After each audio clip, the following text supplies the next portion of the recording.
Morning, Brew, here in Liverpool. Get rid of that. Not my usual studio setup today. I'm actually in a hotel. So, yes, hello. It is Friday, the 8th of December 2023. And yeah, I'm just going to turn my lights up a bit because I feel like it's a little bit dark. And do you know what's going to happen when I do this? The rest of the room's going to...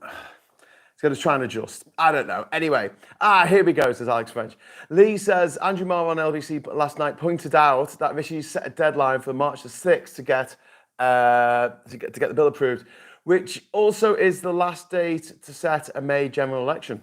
So let's get into this. Right, so reported on the BBC website this morning that the Rwanda bill, on top of the £140 million that it's already cost us, oh my God, to send nobody to Rwanda, is now going to cost another 100 million on top of that. So that's 240 million pounds.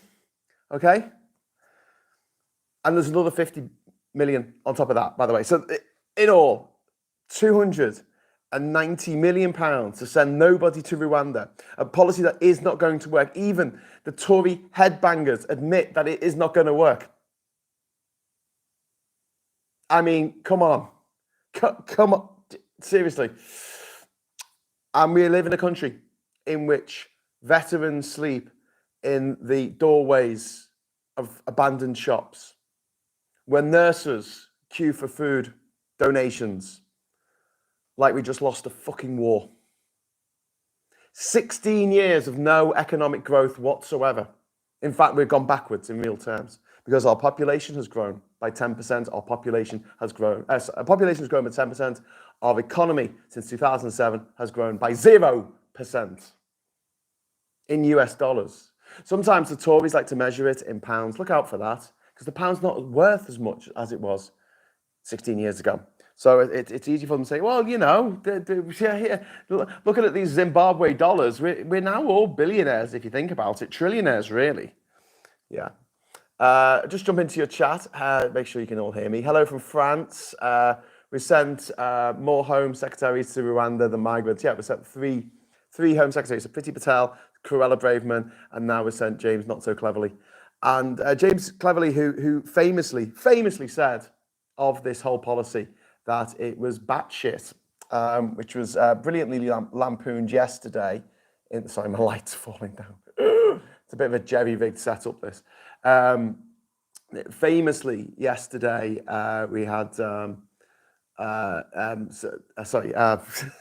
yesterday in the Commons, Yvette Cooper stood up and said, pointed out that James Cleverly himself said that the policy was batshit. That's in batshit insane. The Rwanda policy, spending millions and millions of pounds. Now we're going to have a vote on this. They're talking about it like we've just been invaders. Do you know what I mean? They're talking about doing a session over Christmas, which I don't think has been done since the war. Someone correct me in the chat, but I don't think it's been done since the war, having a parliamentary session over Christmas. I mean, even when we had COVID, we didn't have a parliamentary session over Christmas. Of course we didn't, because Boris Johnson was too busy having a party every other night. Did you see how he rolled his eyes when Partygate was brought up yesterday in the inquiry? Did you see how he rolled his eyes? Went, oh, let's answer questions about this again. That's too good for him. So since I'm in the hotel, I've got my little milk thing, which isn't quite milk, but you know, whatever. Is it milk? It's called milk in a stick. That's what it says on the packet. Milk in a stick. Brilliant. What have we got in the comments here? They really are repugnant. Yes, they are. Given that the Tories are so determined to get the Rwanda plan up and running, I'm beginning to wonder what business interest they have, they or their donors have in that country. There was a thing about that, wasn't there? Was it Priti Patel or Cruella Braverman? One of them had some kind of link with Rwanda, so they'll end up getting a bit of a backhander out of it all at the end of the day. But the whole plan is insane. Like, it's not going to be every migrant. It's not even going to be half of them. It's not going to be 10% of them. It's not going to be 5%. It's going to be 1%. This is if the scheme works correctly. It's going to be 1% of people who come here on boats. And that's going to be a deterrent, is it? If you were going to commit a crime and you were told you had a 99 times chance out of 100 to commit that crime and your life depended on you committing that crime, would you commit the crime? Of course you would. I mean, the idea that they say, "Oh, but France is a safe country." What they're really saying when they say that is, we don't want to take any refugees whatsoever. Because you can't have it both ways. You can either have it where we welcome refugees, as is our obligation under the terms of the UN Declaration of Human Rights and also the Refugee Convention of the UN of 1951. We said that we'll do it. We said that we would take people from other countries, and it doesn't say that they have to settle in the first safe country that they get to. I mean, a lot of refugees do that, and that's why you've got 1 million refugees in Turkey. It's why you've got so many refugees in places like Papua New Guinea. But it doesn't mean that they have to stay there. They can go anywhere where they want to seek asylum. But when people say they're coming from a safe country, what they're really saying is, we don't want to take any refugees. And it reminds me of when the colony of New Caledonia in Panama collapsed. It was a Scottish colony at the end of the 17th century, and it collapsed, and all the people who were living there, the few survivors, took to boats to get out, and the English governors of the surrounding Caribbean islands, the slave islands that we owned at the time and ran as slave islands to grow sugar. We are Tate and Lyle, still, sponsoring the Tory party conference. Still big Brexiteers. Oh God, that tea is horrible. It's not the tea's fault. It's Yorkshire tea, which is good, but it doesn't have enough milk in it. But never mind. I'm going to do something with this light because it's annoying me that it's like this. But yeah, these refugees from this Scottish colony came to the UK, came to these islands in the Caribbean, and the governors were told to give them no succor whatsoever. They were told not even to give them a barrel of water. This is like telling the governors not to give women and children who are literally dying, who arrive on a boat, not even to give them water. And that's the British Empire for you. And when people defend it, I just sort of go, what? Hey, really? This is the route you want to go down? Okay, this is the hill you want to die on? Howdy, hi campers. By the sounds, I thought you cracking open a tinny. It's far too early. Meat in a stick sounds a bit dodge. Tastes a bit dodge as well, to be honest with you. Bloody hell. Let's have a look. I've been in the Labour Party since I was 16. Very good. 0.001%, says Michael. Yeah, that's the percentage of refugees. But what we're doing is saying we don't want any refugees whatsoever. If we say refugees should stay in the first country they get to that's safer than the one that they were in, then we're saying that we don't want to take any refugees whatsoever, which is horrific. It's wrong. It's not the way, it's not the way I'd like to run things if I had a choice in the matter. Put it that way. Let's see what else we've got here. First day country, so by that logic, only Poland, Romania, and Moldova should have taken the share of over 6 million refugees from Ukraine. Yeah, exactly. It doesn't make any logical sense. It's like we either are part of the world or we're not. And the Tories, we had Rishi Sunak making a statement yesterday in which he said in Parliament, we don't have to, why should we abide by international law, essentially? He said, well, we're sovereign. We're sovereign. No, we're not. We are not sovereign in that respect because there are a lot of laws, there are a lot of norms, there are a lot of things that we subscribe to. The NATO idea that if one of the NATO members gets invaded, we'll go in on their behalf and help them out. The international maritime law, which underpins, how people behave in the high seas. We've got the UN, which creates, the UN declarations and the Bill of, not the Bill of Rights, but the Declaration of Human Rights. And we have to abide by these. The WTO sets rules that we have to abide by when trading with other countries. We can't just say, well, this most favored nation rule, we don't like it, so we're just going to get rid of that. That doesn't work for anybody else. One of the big problems with violating international law is that no one trusts you anymore. And that has a big problem. That's a big problem when it comes to trade, because people don't want to trade with you. Why would they want to? Why would you trade with someone who you knew might rip you off? Someone who you knew didn't necessarily abide by the rules that everyone else had to abide by. Of course you wouldn't. It's all soundbite for the gammons. That's all Sunak is doing. It's beyond desperate. Well, if anyone saw not Newsnight, Question Time last night on the BBC, Fiona Bruce asked the audience, does anyone here support the Rwanda scheme? And it was a majority Tory audience, and only 2 people put their hands up. There you go. Has anyone seen Starmer? Yes, he was at Prime Minister's Questions, asking the Prime Minister's questions 2 days ago in Parliament. Also, not the Prime Minister. He's not hiding in a fridge because there's no election going on. I don't really understand that comment, but okay. Some people are out there. What can I say? Anyway, so yes. Sunak stood up in Parliament yesterday and said, we're going to violate international law. International law be damned. And he started going on about the European Court of Human Rights. If we want to pull out of the European Convention of Human Rights, we have to pull out the Council of Europe, which is what Russia has done since its invasion of Ukraine, because it doesn't want to be held to international standards and international laws that were put in, quite rightly, in the wake of World War II, that said you can't behave in certain ways, or the international community will come and beat you up. Which we've seen time and time again, and sometimes it's been us lot, who've been going out and beating up countries, and we've said, oh, but they've flouted international law, that's why we get to go and invade. So what we're doing also by saying, hey, international law doesn't really matter, we're not only opening ourselves up for lots of problems in the WTO, more so than we've already got after Brexit, but we're also opening ourselves up to a country with ill intent saying, well, they're not following international law, so we need to make them, which is what we used to do. Pikachu says, my family used to live in Govan as well in 1969 when they moved down to London.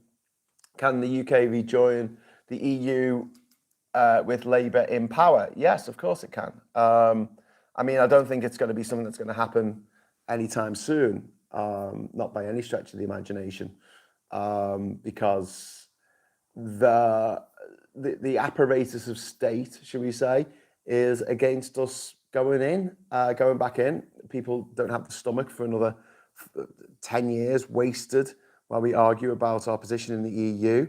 And there's just too many older people, not all old people, older people who are absolutely wedded to the fact that when they put that little X on that bit of paper in 2016, it was the first time in their life they've actually done something like that, and it's actually changed anything.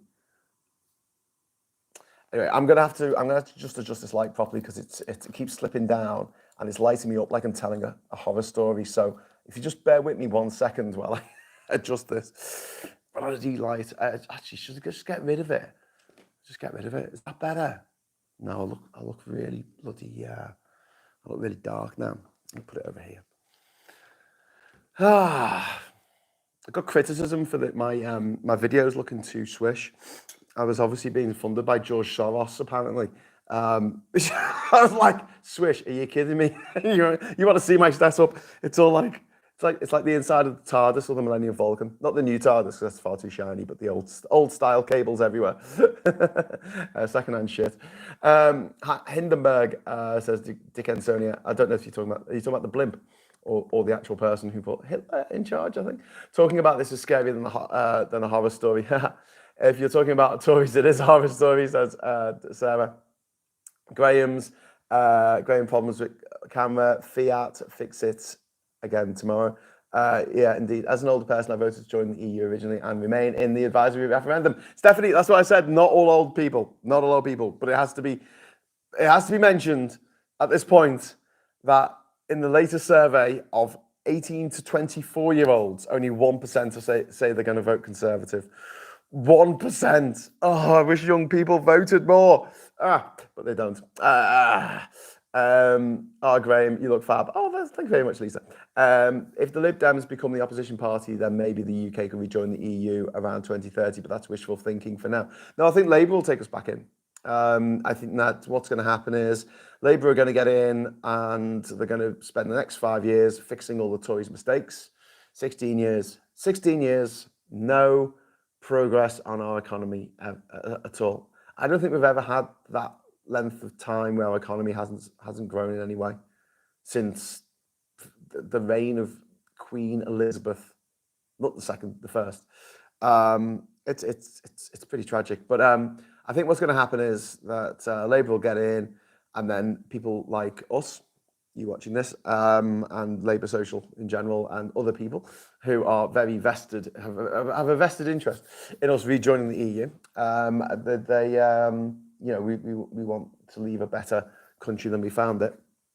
I think that we're going to have a lot of pressure put on on Labour to at least rejoin the single market, and I think that might be one of the things that they say they're going to do in the 2029 manifesto.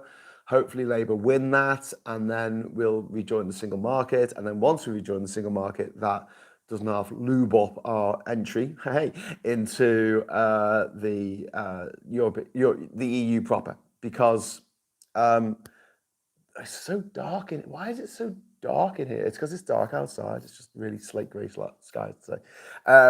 Because once we're part of the single market, once we're part of the customs union again, then the argument is very easy to make: is why are we a rule taker and not a rule maker? Which is a good question to ask, I fear. It definitely looks like I'm telling a ghost story. Do you know what I should have done? I should have done this better. Maybe I should just hold this like this. That works. I should have like an assistant who can like hold my stuff for me. I'm just looking around the room, see if there's anything I can grab to make my life better. There might be something over there. Just 1 second. I'll be back in a moment. Just take my mic off. Back in a moment.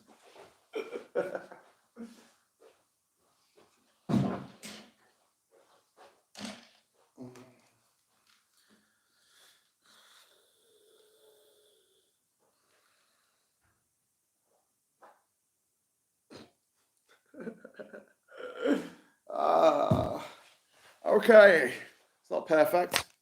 I hope there's not an earthquake, because if there's an earthquake, it's just going to fall over. There you go. I've got a nice big shadow now behind my head. Brilliant. Right, let's move on. My dad was a crane driver in Fairfield. Do you see the cartoon of a fridge being delivered to the inquiry? No, that's very good. I'll be up for rejoining the single market because I want to study and stay in another EU country with no visa. Well, Kai, I mean, we all do. I mean, that is one of the main reasons why the EU was such a great idea. It meant that we could go and live and work, study, retire, get married, build a house, build a business, do whatever we wanted in 31 other countries. Because it was the EU plus the EEA. I mean, just what a great system. And we walked away from it because we're idiots. And I think there was a point where Britain, I'm not going to sort of talk about Brexit too much, but I think there was a point where Britain sort of got a bit full of itself and thought that, we don't need you. We don't need like when someone decides that they don't need their friends anymore and deletes Facebook and tells everyone to go away. And the reality is, at that point, they probably need their friends more than ever before. It wasn't the best decision for them to make. I know Phil mentioned it's not like the 20th century there's been so little growth. Well, up until 2007 there was. I mean, the economy nearly doubled between 97 and 2007 under Labour. Like doubled. Went from around $1.5 trillion to $3 trillion. And it stayed there ever since. It's gone up and down a little bit over the last 16 years, but last year the GDP of the UK was about $3 trillion. In 2007 it was $3 trillion. And like I say, with the fact that the population has grown from about 60 million in 2007 to around 68 million now, that's more than 10%. It means that per person, the GDP, it's just easy to work out. You just divide the GDP by the number of people living here, has gone down from around $50,000 a year to $45,000 a year. While everything else has got more expensive, the amount of money in our pocket has gone down. The real wages in real terms have gone down under the Tory government because they don't give a shit. We know this, don't we? Are there young Tories? I've seen some, but they seem to be Americans. Yeah, probably. I don't know. People who are involved in politics are usually a little bit weird, aren't we? But yeah, young Tories, they're the weirdest. The UK can apply to rejoin the EU at any time, but the EU has clearly said they will not entertain the application until the issue is clearly settled in the UK. Says Uncle Heavy. Yes, you're absolutely right. So I've been talking about it from a UK point of view. I agree, weirdly, with who was it who said this? Was it Johnny Mercer or someone? Said that no, it wasn't. It was a Brexiteer. It was a proper tub thumping Brexiteer who said that would need a 2/3 majority for, I don't know what it was. It was like Scottish independence, maybe. And I kind of agree with that. I don't think that 50-50 is enough to radically change the makeup, the constitution, the entire democratic apparatus of a country. I mean, I think that Scotland deserves independence. If Scottish people want to be independent, I think that the door should be always open to that, and I don't think that the government in Westminster should be saying, "Oh, you people there, you can't even vote on it. We're not even going to let you vote. You said it was a once in a lifetime vote, so we're not going to let you until for another 100 years because some people live till 100. Yeah, like Henry Kissinger, and you're like, oh, okay. First of all, I think that if enough people want a referendum, then we should have one, and there should be a mechanism for doing that. Like, for instance, if 100,000 people sign a petition on the gov.uk website, then it actually goes forward as to be debated in the House of Commons. If a certain number of people in a constituency, when a MP has done something naughty and been suspended from Parliament for more than 2 weeks, they can ask for a recall petition. And if X number of people in that constituency sign that, then it goes ahead. I think a referendum should be similar. If maybe 50% of the recipient of the correspondents say yes, we do want a referendum on this. Yeah, have the referendum. That's great. Okay, you've got 50% of the signature, the population, or whatever you set it at. You can have a referendum, but I do think when it's something to do with constitutional change, I do think it should be a 2/3 majority. And weirdly, in 1975, we pretty much had a 2/3 majority to stay in the EU, or as it was then, the EEC. So yeah, that would have worked. But then when we had obviously 52-48, the infernal ratio in the Brexit referendum, this blip, because you look at the opinion polls and it was always the majority wanted to stay in the EU.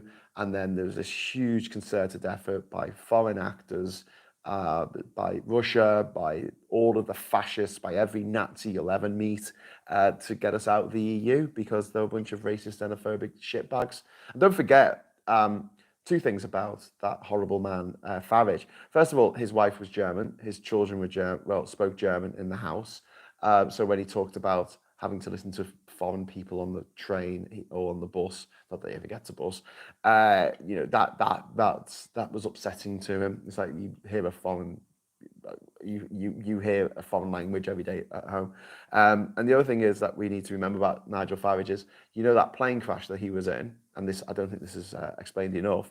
The guy who was flying the plane had a banner saying "Vote UKIP." The banner got wrapped around the rudder, whatever it's called, at the back of the plane, and it crashed. And they both survived, but the pilot took his own life 3 years later and blamed Farage. Not necessarily for taking his own life, but for the way his life had fallen apart after the accident. And he actually went to court, I think, for threatening Farage.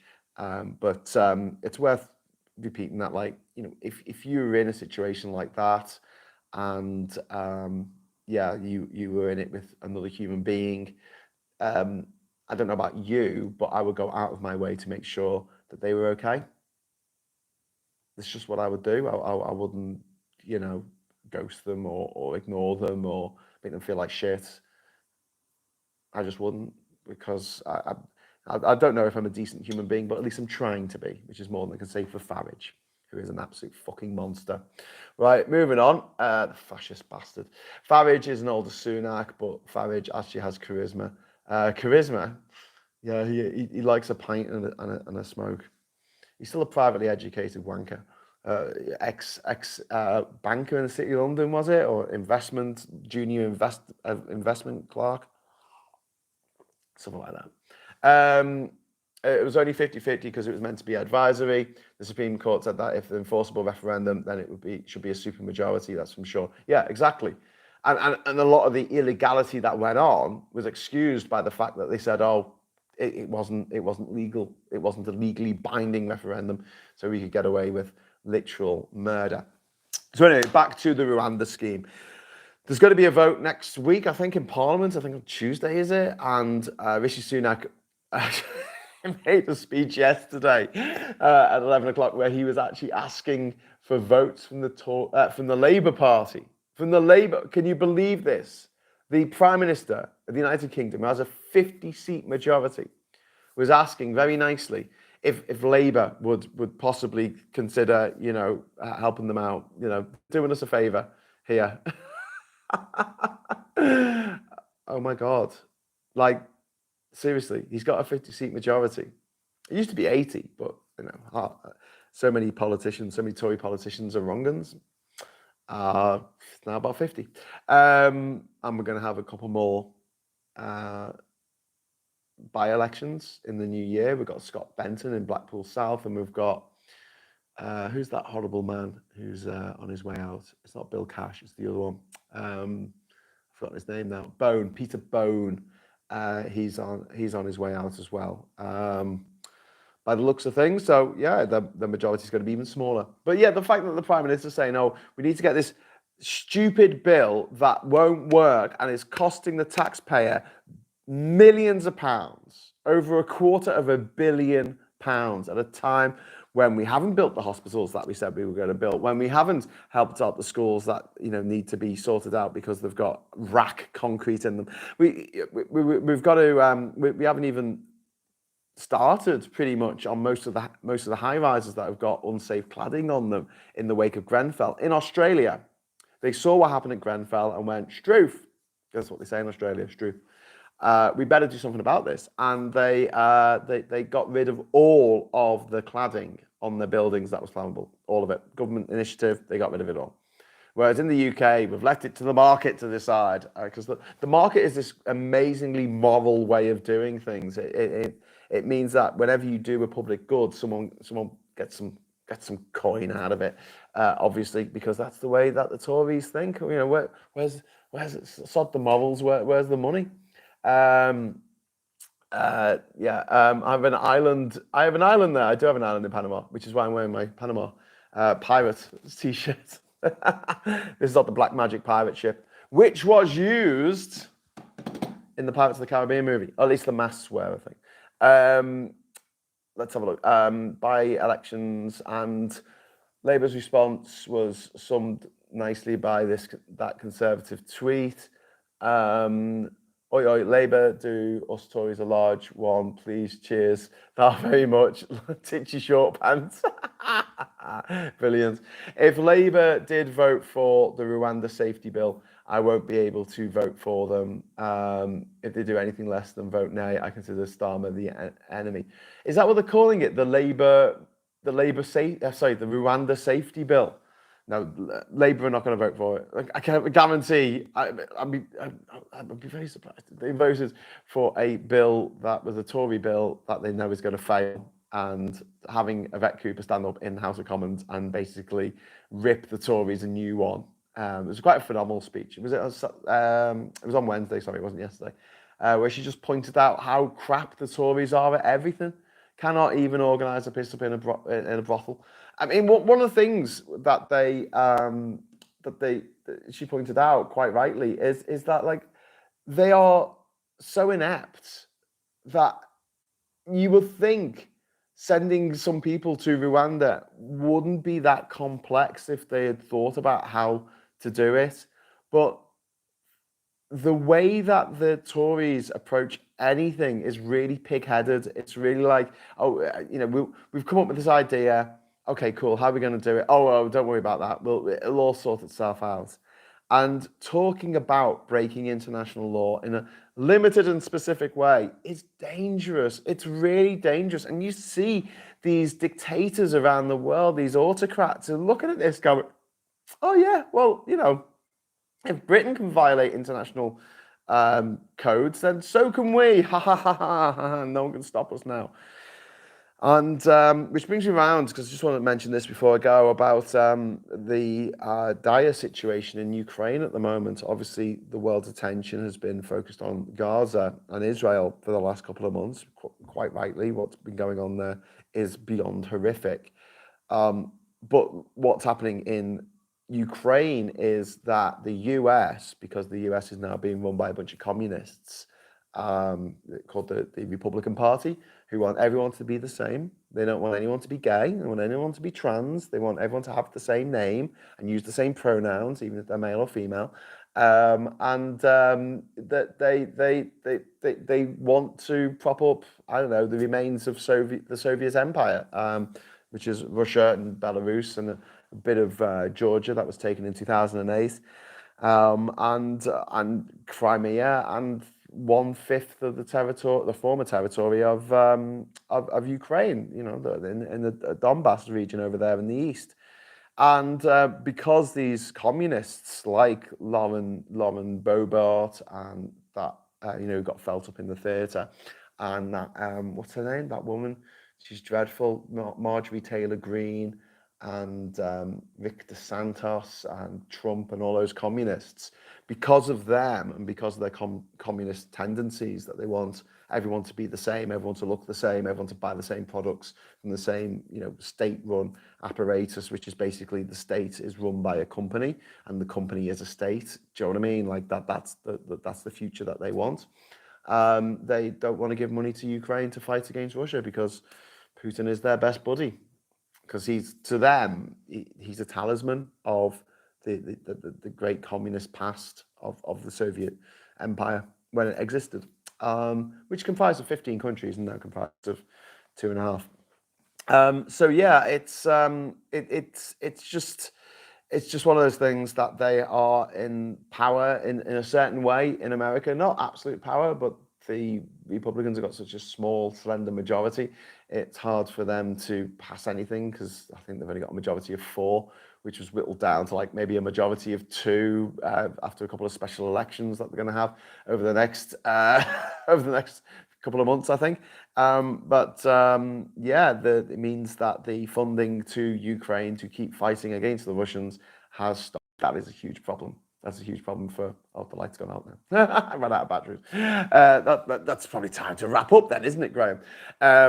It's a huge problem for all of us in the West, because in Europe, I should say, because it will just empower Putin to continue his reign of terror onto his next target, which I believe will be Latvia, Lithuania, and Estonia, or at least the eastern portions of those countries. He'll say, "Oh, there's Russian-speaking people there.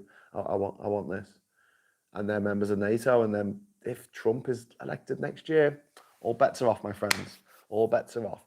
But at least we know that the Tories are on the way out, which is a very good thing. Right, before I go, I'm just going to see if I've got any super chats. No, I didn't. Okay. That's all right. Probably didn't deserve any today because my visuals are not as good as they normally are. Not up to my usual standard. It's weird because normally I make it look like I'm in a warehouse, and I'm actually in a warehouse right now. Which is quite cool. So I could just use my real background if I thought about it a bit more, and you would have gone, "Oh wow, he's actually there in that AI created warehouse." But yeah, so just in summary, in brief, AI, not AI, Sunak, Rwanda, he's toast. The rebels are going to rebel against him, and he's either going to limp on as a lame duck prime minister, or they're going to replace him with our 6th prime minister. Our 6th prime minister in what, 6-7 years? My God, What a world we live in. Oh, thank you, David. I got a £2 super chat. Woo! Thank you, David. I'm trying to press the heart button, but I can't. It won't let me. Oh, well. That's why he has to call a general election. Well, he doesn't have to call a general election because the Tories got rid of the Fixed Term Parliament Act. And also they've brought in voter ID, and also they've decided to redraw all the constituencies in their favour. It's almost as though they don't really like democracy when it's against them, when they can't cheat. We've all been Camerooned, made fools, boorish, John Stoned, trussed up, and now richly Sunaked. Thanks, Joe Bob. I'm off for a pickled egg and a cuppa. That sounds good. I didn't even finish my tea. You can see there's still tea in there. Yeah, it was a bit. Yeah, I might go downstairs and get some decent milk. So I'll be back later today, hopefully, with the agenda. And then in the evening, we'll do a Labour Social, if I can. So please look out for them. And until next time, I'll just say thank you. Every ear's a crap courier. You know those kids when you were a kid and you used to do that thing where you press the doorbell and run away. Those kids who did that, who never stopped doing that, they became every couriers or Hermes or Herpes as it used to be known. Yes, indeed. So thank you very much for watching. I will see you again very, very soon. Until then, hello, good evening, welcome, and